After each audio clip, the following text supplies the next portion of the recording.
आपण पाहत आहात कराड टुडे न्यूज।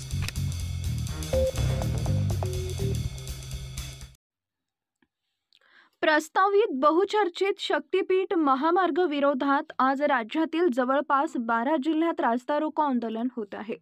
शक्तीपीठ महामार्गाला सांगली कोल्हापूर जिल्ह्यातून सर्वाधिक विरोध होताना दिसत असून आज कोल्हापूर येथील शिरोळ इथं पंचगंगा पुलानजीक पंचगंगा नदीत उडी घेऊन आत्महत्या करण्याचा प्रयत्न करणाऱ्या आंदोलक शेतकऱ्यांना पोलिसांनी ताब्यात घेतलं आहे।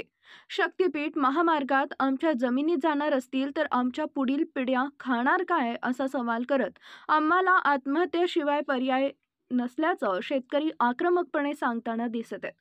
दरम्यान शेतकरी संघटनेचे नेते राजू शेट्टी यांच्यासह हजारो शेतकऱ्यांनी महामार्गावर रास्ता रोको आंदोलन सुरू केलं असून मोठ्या प्रमाणात पोलीस बंदोबस्त तैनात करण्यात पण आमच्या पुढचे वारस खाणार काय हा आमचा मोठा प्रश्न आहे। त्यामुळे आमची कुळी आता आम्हाला वाढवायचीच नाही, आम्हाला आत्महत्या करून जीव द्यायचा आहे हेच मला आता सरकारला सांगायचं आहे। पंचगंगेमध्ये उडी मारण्यासाठी आला तुम्ही? होय, कारण आज रस्ता रोको आम्ही केला होता, सरकार आमची दखल घ्यायला तयार नाही।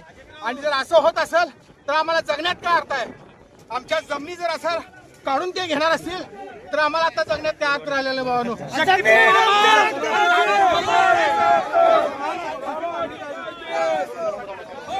गेल्या 1.5 वर्षापासून आम्ही शक्तीपीठ रद्द करावी मागणी करत होतो, पण हे सरकार